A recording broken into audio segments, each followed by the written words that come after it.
भक्तों, क्या आप जानते हैं कि इस बार रक्षाबंधन के अति पावन और मंगलकारी पर्व पर लगने जा रहा है भद्रा का भयानक साया?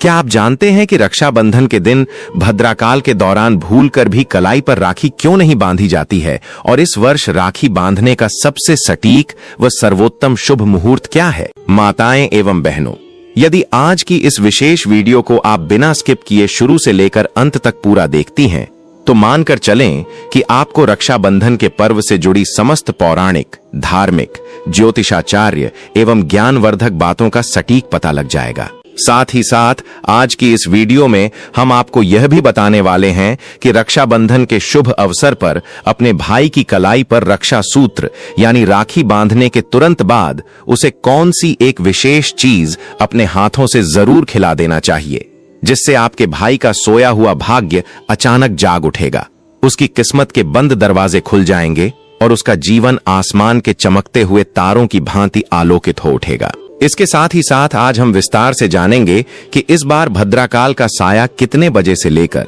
कितने बजे तक रहने वाला है, क्योंकि शास्त्रों के अनुसार भद्रा के अशुभ समय में अपने भाई को राखी बांधना अत्यंत विनाशकारी और अशुभ माना जाता है। इसलिए आप सभी माताओं एवं बहनों से निवेदन है कि महायोग टीवी चैनल की इस अत्यंत ज्ञानवर्धक वीडियो को पूरा जरूर देखें। आप सभी दर्शकों को हम बता दें कि रक्षाबंधन का यह महापर्व भाई और बहन के अटूट, पवित्र, निश्चल प्रेम और अखंड विश्वास का सबसे बड़ा प्रतीक है। नमस्कार दोस्तों, स्वागत है आप सभी का आपके अपने पसंदीदा महायोग टीवी चैनल में। मित्रों, आज की इस खास वीडियो में हम रक्षाबंधन से जुड़ी एक एक छोटी से छोटी और बड़ी से बड़ी बात को अत्यंत सरलता एवं विस्तार से बारी बारी से जानेंगे। सनातन धर्म में रक्षाबंधन का त्योहार प्रतिवर्ष श्रावण मास की शुक्ल पक्ष की पूर्णिमा तिथि को पूरे भारतवर्ष में बड़े ही हर्षोल्लास, धूमधाम और भक्तिभाव के साथ मनाया जाता है। इस पावन दिन बहनें पूरी निष्ठा के साथ अपने भाइयों की कलाई पर रक्षा सूत्र बांधकर उनकी दीर्घायु, उत्तम स्वास्थ्य, समृद्धि और सफलता की मंगल कामना करती हैं और बदले में भाई भी अपनी बहनों को जीवन भर हर संकट से बचाने और उनकी रक्षा करने का पावन वचन देते हैं। यह त्योहार न केवल दो हृदयों के स्नेह और विश्वास को प्रगाढ़ बनाता है, बल्कि संपूर्ण परिवार में एक असीम उत्सव और आनंद का वातावरण निर्मित कर देता है। रक्षाबंधन मात्र एक त्योहार नहीं है, बल्कि यह भाई बहन के दिव्य संबंध को और अधिक प्रगाढ़ करने का एक बहुत ही सुंदर एवं शास्त्रीय माध्यम है। रक्षाबंधन से जुड़ी एक ऐसी गुप्त व विशेष बात है जो बहुत कम लोगों को ज्ञात होती है कि भद्राकाल में कदापि राखी नहीं बांधनी चाहिए। हिंदू शास्त्र और मुहूर्त विज्ञान में भद्राकाल को अत्यंत अशुभ, दूषित और फलहीन माना गया है। ऐसे में राखी बांधने का सही और सटीक शुभ मुहूर्त जानना हर एक माता बहन के लिए बेहद जरूरी हो जाता है। शास्त्रों का स्पष्ट मत है कि भद्राकाल के दौरान शुरू किया गया कोई भी मांगलिक या शुभ कार्य कभी भी फलदायी या सफल नहीं होता है। शास्त्रों के अनुसार जब भी भद्राकाल प्रारंभ होता है तो उसमें किसी भी प्रकार का नया कार्य, पूजा, अनुष्ठान या यात्रा तक नहीं करनी चाहिए। मान्यता के अनुसार चंद्रमा की राशि से ही भद्रा के वास का निर्धारण किया जाता है। ज्योतिषीय गणना के अनुसार चंद्रमा जब कर्क राशि, सिंह राशि, कुंभ राशि या फिर मीन राशि में विराजमान होता है, तब भद्रा का वास सीधे मृत्युलोक यानी हमारी पृथ्वी पर होता है और पृथ्वी पर निवास करके भद्रा मनुष्यों के कार्यों में विघ्न डालकर क्षति पहुंचाती है। वहीं दूसरी ओर जब चंद्रमा मेष राशि, वृष राशि, मिथुन राशि या वृश्चिक राशि में स्थित होता है, तब भद्रा स्वर्ग लोक में निवास करती है और वहां देवताओं के शुभ अनुष्ठानों में विघ्न उत्पन्न करती है। इसके अलावा जब चंद्रमा कन्या राशि, तुला राशि, धनु राशि या फिर मकर राशि में प्रवेश करता है तो भद्रा का वास पाताल लोक में माना जाता है। भद्रा जिस लोक में भी निवास करती है वह उसी लोक में अपना भयंकर और प्रभावी असर दिखाती है।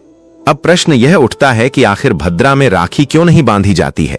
इसके पीछे एक बहुत ही प्रसिद्ध पौराणिक कथा का वर्णन मिलता है। ऐसा कहा जाता है कि लंकापति रावण की बहन शूर्पणखा ने भद्राकाल के अशुभ समय में ही रावण की कलाई पर रक्षा सूत्र बांधा था और परिणाम स्वरूप मात्र 1 वर्ष के भीतर ही प्रकांड विद्वान रावण और उसके समस्त कुल का सर्वनाश हो गया था। इसके अतिरिक्त एक अन्य कथा के अनुसार भद्रा को स्वयं जगतपिता ब्रह्मा जी से यह श्राप मिला हुआ था कि जो भी मनुष्य भद्रा के दौरान कोई भी शुभ, मांगलिक या कल्याणकारी कार्य करेगा, उसका अंतिम परिणाम सदैव अमंगलकारी और विनाशकारी ही होगा।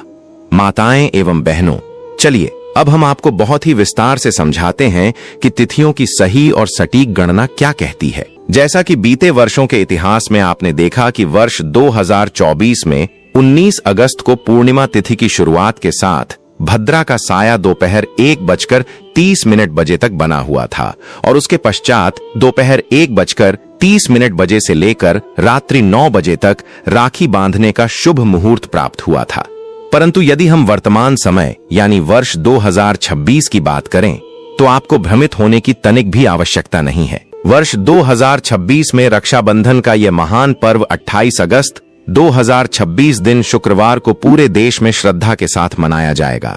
28 अगस्त 2026 के दिन भद्रा का साया सूर्योदय से पूर्व ही समाप्त हो जाएगा, जिसके कारण इस वर्ष प्रातः काल से ही अत्यंत पावन और शुभ मुहूर्त उपलब्ध रहेगा। 28 अगस्त 2026 को राखी बांधने का प्राथमिक और सबसे उत्तम शुभ मुहूर्त सुबह 5:57 बजे से प्रारंभ होकर सुबह 9:48 बजे तक रहेगा, जिसकी कुल अवधि 3 घंटे 51 मिनट की होगी।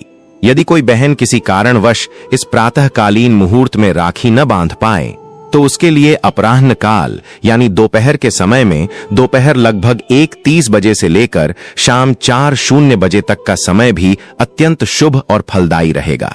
हालांकि बहनों को समय का विशेष ध्यान रखना होगा, क्योंकि 28 अगस्त को पूर्णिमा तिथि सुबह 9:48 बजे समाप्त हो रही है। इसके अलावा इस दिन सुबह 10:46 बजे से लेकर दोपहर 12:22 बजे तक राहु काल का समय रहेगा और शाम को 6:30 बजे से लेकर रात 8:00 बजे तक प्रदोष काल रहेगा।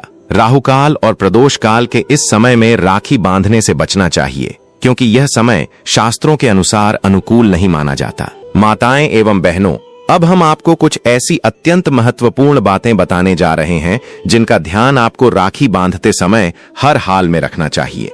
यदि आप इन नियमों का पालन नहीं करती हैं तो आपको राखी बांधने का पूर्ण पुण्य फल प्राप्त नहीं होगा और न ही आपके भाई को उसका लाभ मिलेगा। रक्षाबंधन के दिन सबसे पहले अपनी राखी अपने घर के इष्ट देवों जैसे भगवान श्री गणेश, भगवान शिव, संकट मोचन हनुमान जी और भगवान श्री कृष्ण को अर्पित करनी चाहिए या उनके चरणों में रखनी चाहिए। अपने आराध्य देवों को रक्षा सूत्र बांधने या अर्पित करने से घर के समस्त ग्रह दोष और वास्तु दोष स्वतः समाप्त हो जाते हैं तथा सुख समृद्धि का वास होता है। इसके पश्चात ही बहन को अपने भाई की कलाई पर राखी बांधने की प्रक्रिया शुरू करनी चाहिए। ध्यान रहे कि अपने भाई की कलाई पर कभी भी टूटी फूटी, खंडित, पुरानी या फिर काले रंग के धागे वाली राखी न बांधें। काले रंग की राखी बांधना सनातन परंपरा में अत्यंत अशुभ माना गया है। इसके अलावा प्लास्टिक की बनी, अशुद्ध पदार्थों से निर्मित या अशुभ चिन्हों वाली राखी भी भूलकर न बांधें। कई बार बहनें भगवान की फोटो छपी हुई राखियां खरीद लेती हैं, लेकिन ऐसी राखियां भाई की कलाई पर नहीं बांधनी चाहिए, क्योंकि भाई दिन भर के कार्यों में संलग्न रहता है, जिससे भगवान की फोटो वाली राखी के अपवित्र होने की पूरी संभावना रहती है, जो अनजाने में ही दोष का कारण बनती है। राखी बांधते समय एक और बात का विशेष ख्याल रखें कि भाई और बहन दोनों का सिर किसी कपड़े, पल्लू या रुमाल से ढका होना आवश्यक है। जिस प्रकार हम किसी भी देव पूजन या धार्मिक अनुष्ठान के समय अपना सिर ढकते हैं, ठीक उसी प्रकार रक्षाबंधन भी एक पवित्र धार्मिक क्रिया है। भाई को तिलक लगाते समय सिंदूर के स्थान पर रोली या अक्षतयुक्त चंदन का उपयोग करें। तिलक में प्रयोग होने वाले चावल अक्षत पूरी तरह से समूचे होने चाहिए, वे कहीं से भी टूटे या खंडित नहीं होने चाहिए। राखी बांधते समय प्रत्येक बहन को शास्त्रों में बताए गए एक महामंत्र का मन ही मन या स्पष्ट उच्चारण अवश्य करना चाहिए। यदि बहन स्वयं उच्चारण न कर सके तो वह अपने भाई से भी इस मंत्र का श्रवण करा सकती है। यह मंत्र अत्यंत शक्तिशाली और कल्याणकारी है। येन बद्धो बलि राजा दानवेंद्रो महाबलः तेन त्वाम प्रतिबद्ध नामी रक्षे मां चल। इस महामंत्र का अर्थ है कि जिस रक्षा सूत्र से अत्यंत दानवीर और महाबली राजा बलि को बांधा गया था, उसी रक्षा सूत्र से मैं तुम्हें बांधती हूँ।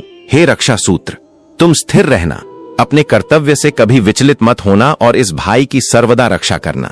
इस मंत्र का जाप करने से भाई के जीवन पर आने वाले समस्त दैहिक, दैविक और भौतिक संकट तत्काल दूर हो जाते हैं। रक्षाबंधन का इतिहास और इसकी पौराणिक उत्पत्ति अत्यंत प्राचीन है। श्रावण पूर्णिमा का दिन केवल रक्षाबंधन ही नहीं बल्कि वैदिक परंपरा में उपाकर्म का दिन भी होता है, जिस दिन ब्राह्मण समाज अपनी पुरानी जनेऊ यज्ञोपवीत को बदलकर नई जनेऊ धारण करता है। प्राचीन कथाओं के अनुसार जब असुरों और देवताओं में भयंकर संग्राम छिड़ा हुआ था और देवराज इंद्र राक्षसों की मायावी शक्ति के सामने असहाय प्रतीत हो रहे थे, तब इंद्रदेव की पत्नी देवी इंद्राणी शची ने भगवान बृहस्पति के निर्देशानुसार एक पवित्र रक्षा पोटली तैयार करके देवराज इंद्र की कलाई पर बांधी थी। इस रक्षा सूत्र की दिव्य शक्ति के प्रभाव से ही इंद्रदेव ने समस्त राक्षसों पर विजय प्राप्त की थी। एक अन्य पौराणिक आख्यान के अनुसार मृत्यु के देवता यमराज ने अपनी बहन यमुना से रक्षा सूत्र बंधवाया था और प्रसन्न होकर यह वरदान दिया था कि श्रावण पूर्णिमा के दिन जो भी बहन अपने भाई को प्रेम पूर्वक राखी बांधेगी, उस भाई को यमदेव का भय नहीं रहेगा और उसे लंबी आयु की प्राप्ति होगी। महाभारत काल की प्रसिद्ध कथा के अनुसार जब राजसूय यज्ञ के समय भगवान श्री कृष्ण ने अपने सुदर्शन चक्र से पापी शिशुपाल का वध किया था, तब उनकी उंगली कट गई और रक्त बहने लगा। ये देखकर माता द्रौपदी ने बिना एक क्षण गंवाए अपनी रेशमी साड़ी का पल्लू फाड़कर श्री कृष्ण की बहती उंगली पर बांध दिया था।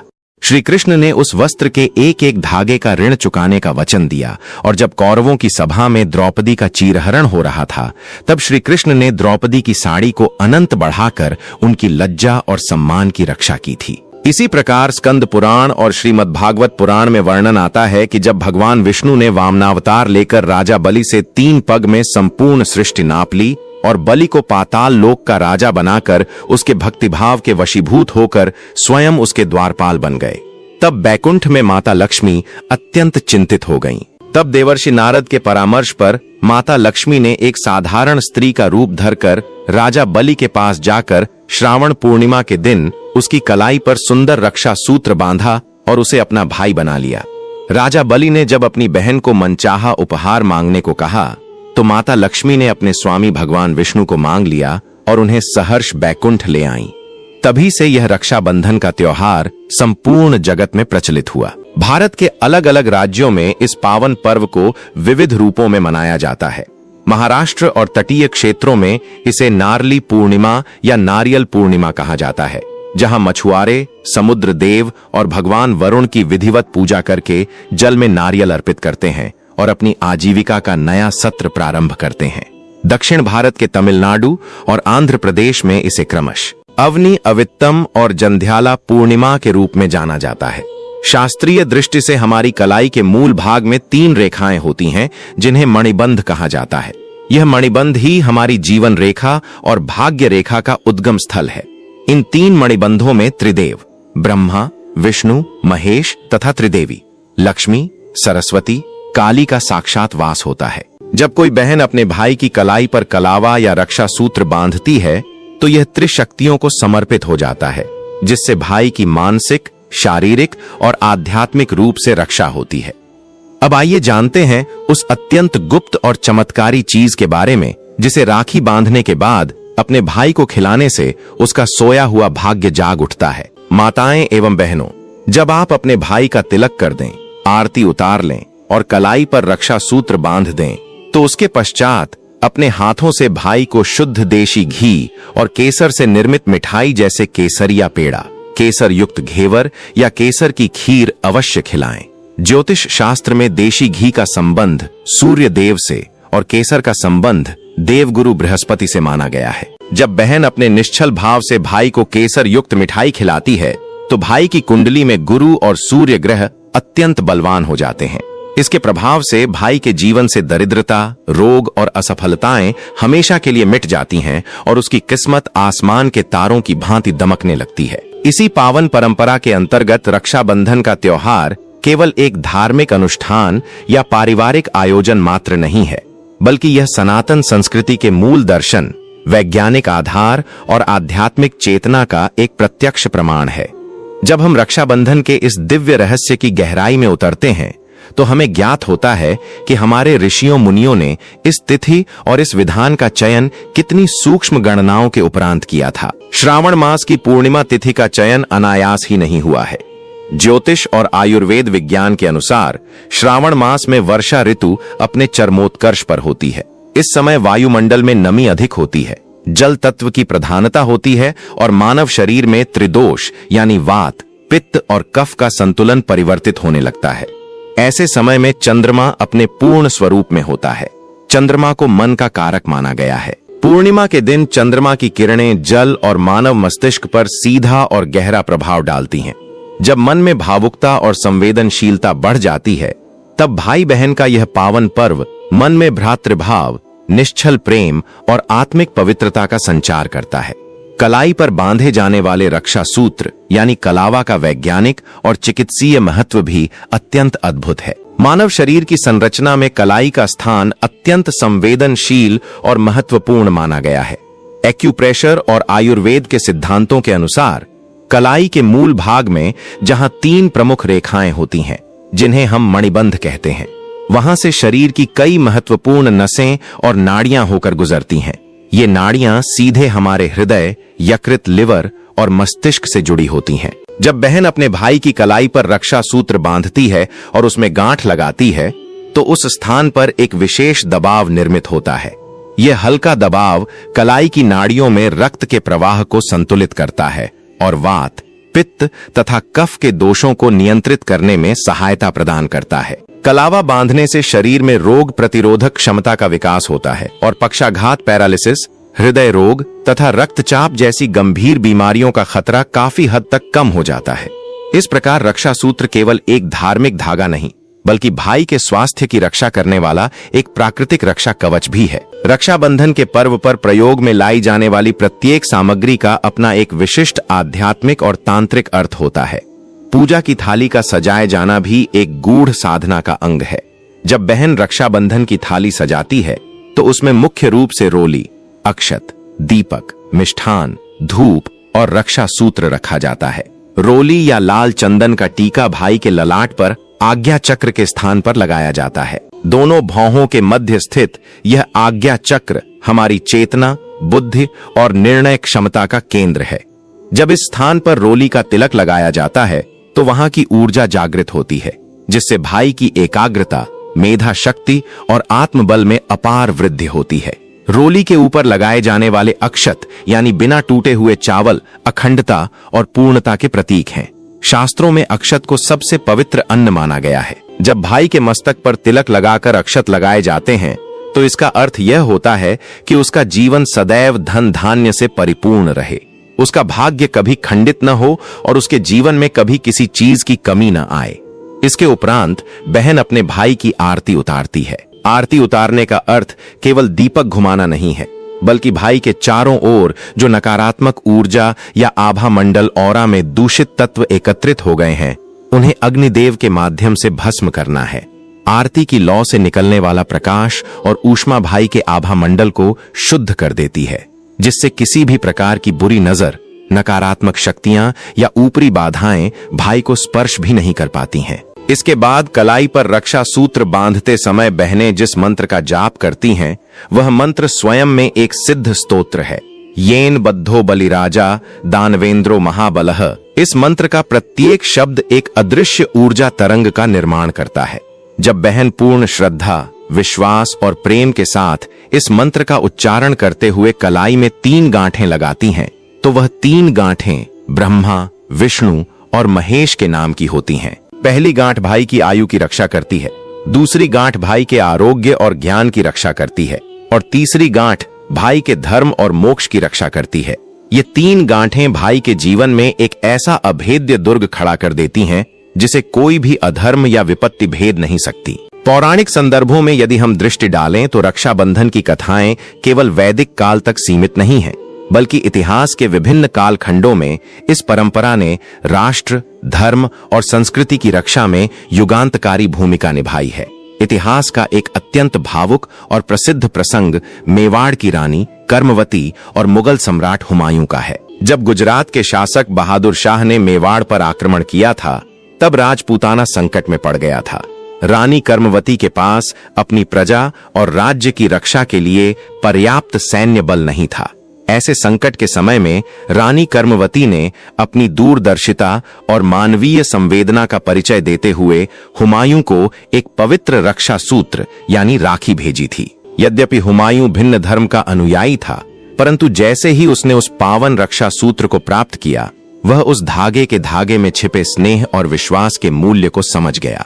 हुमायूं ने राखी के बंधन का मान रखते हुए अपनी सेना को मेवाड़ की ओर रवाना किया और रानी कर्मवती को अपनी बहन मानकर उनकी रक्षा का दायित्व उठाया। यह ऐतिहासिक घटना इस बात का प्रमाण है कि रक्षाबंधन का पर्व जात पात, धर्म और संप्रदाय की संकीर्ण सीमाओं से परे जाकर मानवता और भ्रातृभाव का संदेश देता है। इसी प्रकार सिकंदर और राजा पुरुपोरस का प्रसंग भी इतिहास के पन्नों में स्वर्णिम अक्षरों में अंकित है। जब विश्व विजेता बनने का स्वप्न लेकर सिकंदर भारत की सीमा पर पहुंचा, तो झेलम नदी के तट पर उसका सामना भारत के वीर योद्धा राजा पुरु से हुआ। सिकंदर की पत्नी रुखसाना ने राजा पुरु की वीरता के चर्चे सुने थे। उसे भय था कि युद्ध में उसके पति सिकंदर के प्राण संकट में न पड़ जाएं।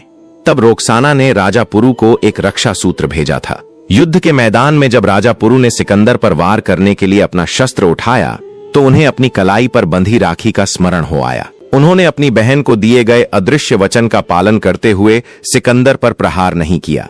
यह घटना दर्शाती है कि भारतीय संस्कृति में रक्षा सूत्र का मान प्राणों से भी बढ़कर माना गया है। सनातन परंपरा में रक्षाबंधन के दिन दान और दक्षिणा का भी विशेष विधान बताया गया है। बहन द्वारा राखी बांधने के पश्चात भाई अपनी सामर्थ्य के अनुसार बहन को उपहार, वस्त्र या धन भेंट करता है। यह भेंट केवल एक औपचारिक उपहार नहीं है, बल्कि यह बहन के प्रति कृतज्ञता व्यक्त करने का एक माध्यम है। शास्त्रों में विधान है कि जिस कुल में नारियों, बहनों और बेटियों का आदर सत्कार होता है और उन्हें प्रसन्न रखा जाता है, उस कुल पर स्वयं मां लक्ष्मी की कृपा सदैव बनी रहती है। जिस घर में बहनें प्रसन्न होकर अपने भाइयों को आशीर्वाद देती हैं, उस घर से दरिद्रता और गृह क्लेश हमेशा के लिए दूर भाग जाते हैं। इसलिए प्रत्येक भाई का यह